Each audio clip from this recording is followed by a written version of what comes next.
Hi, everybody. So, similarly to the last video that I did to this, I guess, if I want to phrase it like that.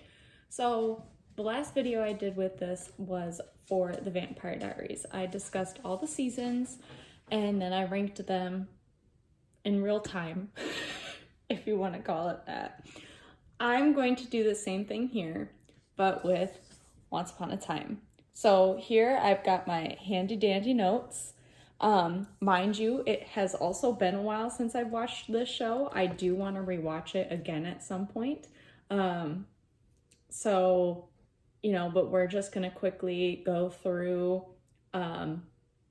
essentially what each season was about, what the conflict was, and then from my memory, what was my favorite season and what were my favorite seasons and what were my least favorite seasons. So let's get into it. Once Upon a Time. So essentially the show, how it starts, what our introduction to it is we meet a woman, her name is Emma Swan, and it's normal, everyday world, and she's a bail bondswoman, and this kid shows up at her door. It's her birthday, and he's like, I'm your son. And she's like, okay. Like, she had a son. Like, it's not like, oh, like, I didn't know I had a kid sort of situation. It's, she did have a kid. She put him up for adoption. But he believes that she is the product, she is the child of Snow White and Prince Charming. And she's like, kid, you cray. Like, I grew up in foster care. Like, nah. Like, no, like, you're crazy. So she wants to return this kid to his house. That's where she kind of meets Regina, and she kind of decides to stick around for a bit just because, like, she wants to know this kid, wants to make sure he's okay and everything, and kind of gets close to some of the people too, I think, in town. She just wants to see how things in town are going. And so, with any show, it is the origin. You're learning about the characters. So in season 1, it's a lot of flashbacks, and it's a lot of, because in Storybrooke, you have people who, like, in the town, they don't know their, like, enchanted forest, like, alter ego. So, like, Snow White is Mary Margaret. She's a school teacher in Storybrooke. She doesn't know anything about being Snow White. We'll see flashbacks into, like, how did she meet Prince Charming and who is Prince Charming now, sort of. And the conflict here is Regina. Regina really doesn't want Emma to know Henry.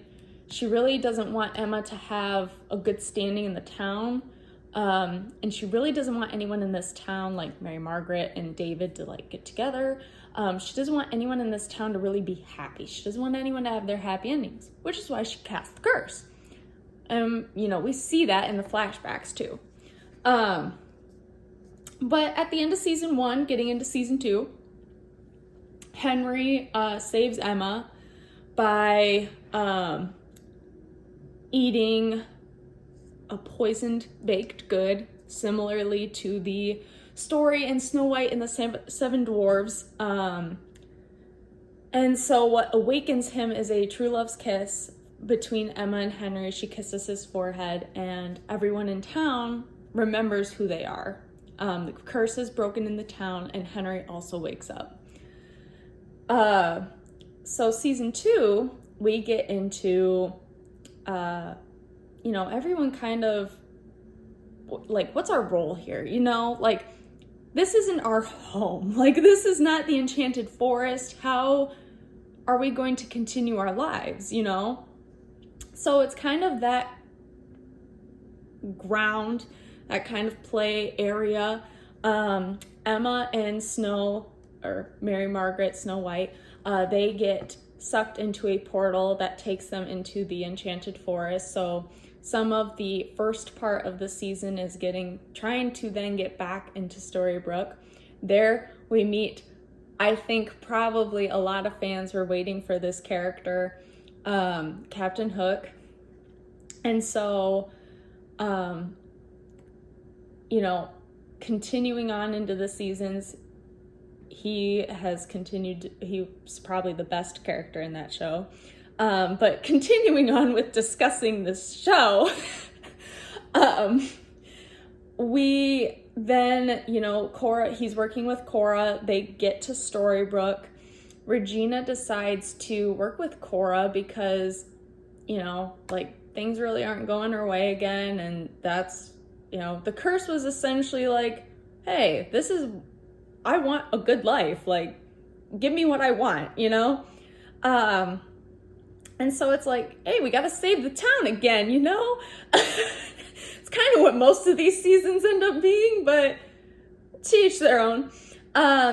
Getting into then season 3, the first part of the season, we go to Neverland. So here I think they did a good play on like, how did Peter Pan come to be? We find out that it's Rumpelstiltskin's father. He wanted to be a younger man again.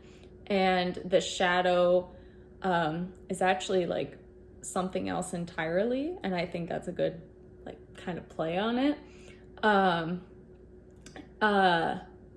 They rescue Henry. Emma and Hook have like some moments regarding, in Neverland and everything. Then, getting back to Neverland, essentially, I'd say like another curse or spell is placed where everyone who had a place in the Enchanted Forest, who's in Storybrooke, was going to be then sent back to the Enchanted Forest. However, Emma and Henry were then going to be left like alone. So the situation there is they were going to leave, have their memories erased, like once they left town, So that's where after a while they separated it in a way to like season 3A and season like 3B. So 3B, the conflict was the Wicked Witch of the West. So a lot of people were trying to figure out, or not a lot of people, I don't know why I phrased it that way, that the people in the Enchanted Forest, like Snow White, Prince Charming, Regina, they were trying to figure out, how can we get back to Storybrooke? How can we get back to Emma and Henry, like to our loved ones that we left behind? And the villain here, who kind of came with them, was the Wicked Witch of the West. And I think the writers did just in general with the whole show, they had many good villains. The two best villains are Zelena and Regina. And you do learn that they are stepsisters. And Zelena's like a very well-written villain. I think they could have probably done a little bit more with her in some regards, but overall with the show and how they were playing with stories and lore and everything, I think it's well fleshed out and probably she's a well-written villain. But Emma gets her memories back when Hook tries to get her to come back to Storybrooke. They wait to give Henry his memories back for a bit, just because, like, not really pain, but like just because of all of the overwhelming feelings and everything. And I understood that. I get that. But he does get his memories back. Season 4A, Emma and Hook are officially dating at this point, and our main conflict or situation here, story, is with Frozen. At this point, Frozen was like a big franchise. People were wondering, are they going to do something with Frozen? And they did. The aftermath of the movie, I think they did a good job with. They included like Hans and his brothers in there. Like, I think it was fine. I was more interested in the Ice Queen story. I was more involved with that storyline and how they did that, because the Frozen aspect wasn't really the conflict or the like situation. It was the Ice Queen, because the Ice Queen turned out to be like Elsa and Anna's aunt. But finding that out and, you know, that connection, yeah, that's fine. But I really was more involved with the Ice Queen story than the Frozen story. And they spent more time on that, which was great. And so essentially the Ice Queen, like, you find out she was in like the normal world with Emma, and Emma knew her as a kid. They had a connection beforehand and everything. So the Ice Queen is essentially like, her thing was like having a mirror glass spell, and I think it was to do, if I remember correctly, it was like hate or something, and so they had to try and like break it, or, you know, make sure she didn't go through with it. The second part of season 4 was main villains. So when I say main villains, this was like a power, like, female group of villains. So you had Maleficent, Cruella de Vil, and then Ursula.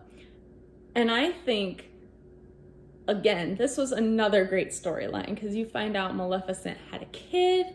You see kind of a darker kind of side in regards to Prince Charming and Snow White, because the story was, you know, there's going to be a baby born of good and a baby born of evil. And so there was a whole storyline in regards to like, oh, you know, like Maleficent's baby was like automatically bad, or, you know, something needed to be done about that, or it was some of these stories were very deep, and it's not, you know, like, these characters are not just like, you know, straightforward good or just bad. There's a lot of gray area, and that's how a character should be. It shouldn't be, you're just a protagonist, like, you're supposed to always be good. There's a lot of conflict, and there's a lot of issues that characters go through that need to be like dealt with. And this is also too where you find out like Henry's an author. He's going to get like the power of being an author and like writing stories and everything. So that is then, you know, kind of, I wouldn't say closing it out, but by the end of season 4, Emma, going into season 5, Emma then becomes the new Dark One. Her name is then on the dagger, and she becomes the new, like, Rumpelstiltskin. And so that is where with 5A, it is split up between kind of like season 1. Excuse me. With season 1, it's a lot of back and forth. Like, you've got Dark Swan and then Camelot, because they find out Emma somehow like went to Camelot. They found her and where she is. And so like what happened like in between this time, because she erased their memories and everything.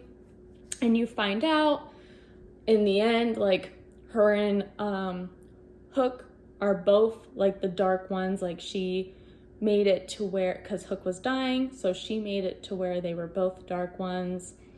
And then at the end of like the mid-season finale, Hook dies. They're not going to kill off Hook. Let's face it. Everyone loved Hook. They're not going to kill him off.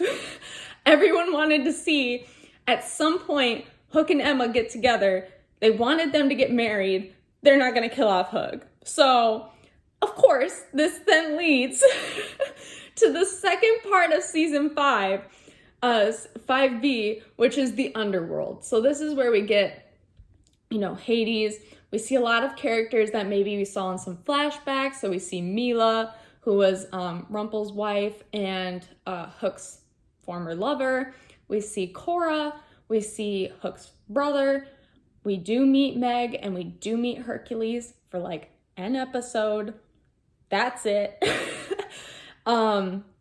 to me, it was very, like, it wasn't memorable. It wasn't. So like a lot of things, it just seemed like each week, here's an episode, like, here you go. Here's just an episode, like, that's it. Then you go to season 6, and season 6 is, you meet like this land of other stories, so like more of classic literature. The villain here, or like the conflict, is like Jacqueline Hyde. He wants, something. Honestly, this part of this season, I do not remember again. I just know that Hook and Emma are trying to get married. So, again, like, this is like the order of importance in this season. And then, like, so season 6A, don't remember much of. So then you get to like 6B, where you have the Dark Fairy storyline. The Dark Fairy is Rumple's mom, and here she kind of like rewrites some of the like history and everything, and Henry ends up breaking it. And that is where we kind of jump forward in time when it comes to season 7.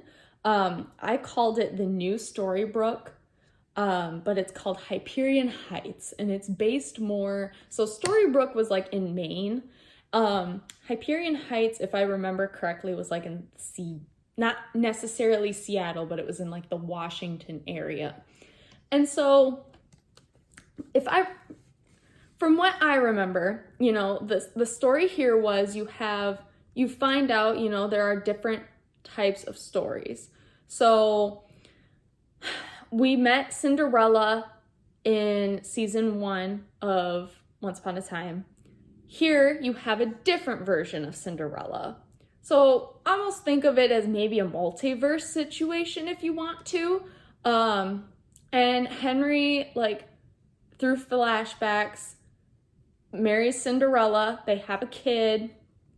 That his daughter finds him, and she's like, "You're my dad, you need to come with me." It's literally season 1. It's literally season 1. The only difference is he's married and he goes to his actual family. I cannot recall why he somehow lived. Like, yeah, his memory is gone. Like, they did a curse that happened. So, like, it literally is like how the Enchanted Forest went to Storybrooke. It's exactly like that. And it's just like how how Henry went to Emma. It's just like that. The only difference is, like, he's married, and it's another situation of, like, you're going through flashbacks, figuring out, oh, like, this is this character's story, like in, Enchanted Forest or wherever they're from, in their storyline. But the situation here is, again, if I remember correctly, Mother Gothel was the villain for a time.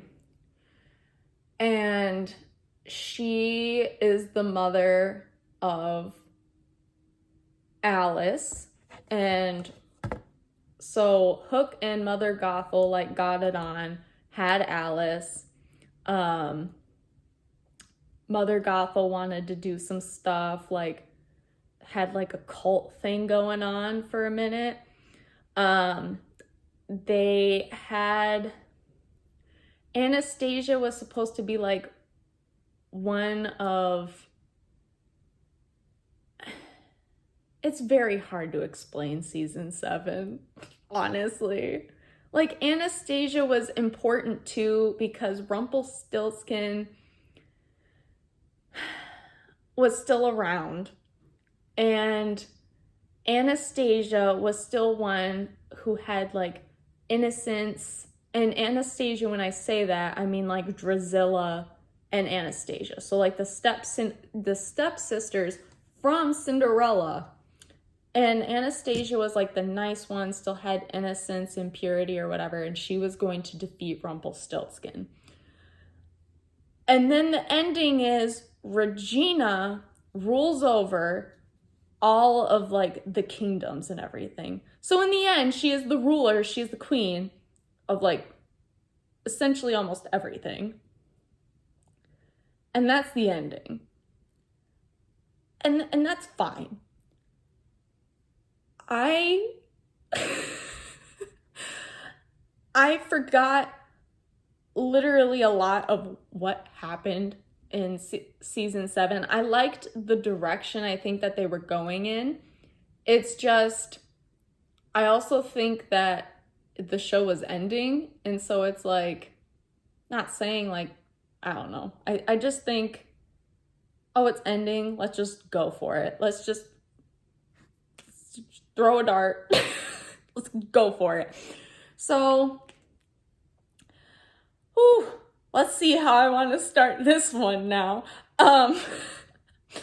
So if I'm going to rank this, I think honestly, I'm like right now it's what's memorable to me. And right now in regards to like story and importance, it's between 7 and 5. And I say 7 and 5, and why it's kind of a mix-up between the two is because I think 7 was trying. And 5, yeah, I like the whole Dark Swan. I liked the whole Camelot idea. Didn't love the Underworld. The Underworld really drags it for me. I think they could have done more with it. But honestly, maybe. Yeah, I mean, we might as well. Season 7 is a 7. And then season 5 will be a 6. And then season 6 will be 5. Because honestly, if I can barely remember what happened in these seasons to you guys, what's the point? Like, what is the point? Like, I could literally, probably almost episode by episode, tell you what happened in some of these seasons. Like, this video is getting rather long, and I don't need y'all to sit here forever. Like, y'all don't need that. So we're just gonna go and do this, okay? All right. And this is where it gets a little tricky. I think season 1, I'm gonna put as 3, just because it's an introduction, and we didn't have Captain Hook. If I had more Hook, maybe. And that's where the writers too, I read an article where they were like, yeah, we were thinking about putting Hook in season 1, but we didn't. I was like, you would have had me then, maybe. Maybe you would have been higher if you had me at season 1, but you didn't. Well, they did have me because I watched it, the whole time, but, would have been maybe higher. Season 2, wait, why did I put that as 3? I cannot count. Season 1 is 4th. I can count. Season 2 will be in 3rd place because, yes, it's memorable. Yeah, it was nice. But, like, if I rewatch scenes, the scenes I rewatch the most and, like, the storyline and everything, some of it, yeah, is from, like, season 2, but not a lot of it. Like, not a lot of it. The stuff I like and the storylines that, like, grabbed me the most are from 4 and 3. So, in that regard, season 3, literally just like the Vampire Diaries one, I'm going to put season 3 as number 1 and season 4 as number 2. And why I put season 3 as number 1 is because 1, we met Zelena. 2, I love that season finale episode. That season finale episode where they go back in time, like, I loved that episode. I think I rewatched that episode like 10 times. I loved that episode. And also, too, I loved season 4. Like, season 4, what grabbed me the most was probably just the villains arc. Not saying I didn't love the Frozen stuff. Like I said, the Frozen stuff is fine. The Ice Queen stuff, like storyline, I think was more intriguing to me. So yeah, this is my ranking. This is my ranking. And this is just my opinion. This is not a scientific fact. This is these last 3 seasons is just based on 1, what do I remember? And 2, to me, like, I don't know, like, why this one's probably just a tad higher is because they finally got married. Period. And like the Dark Fairy had like a little better of a storyline, just a tad. Otherwise, I probably would have put like season 5 as maybe 5. Otherwise, like I would have just stopped it there. Season 4. Just stop at season 5. But that is it for this video. Please feel free to leave your comments down below if you watched this show. I try to do these, like if I continue to do them, I just try to do them for shows that have more than like 2 or 3 seasons. And a lot of the shows, looking back, that I watch only have like 2 or 3 seasons, and then they just stopped running. So it's been hard if I wanted to do more of these. But feel free to leave your comments down below, like and subscribe. If you feel like it, don't do it if you don't want to, and I will talk to y'all later. Bye.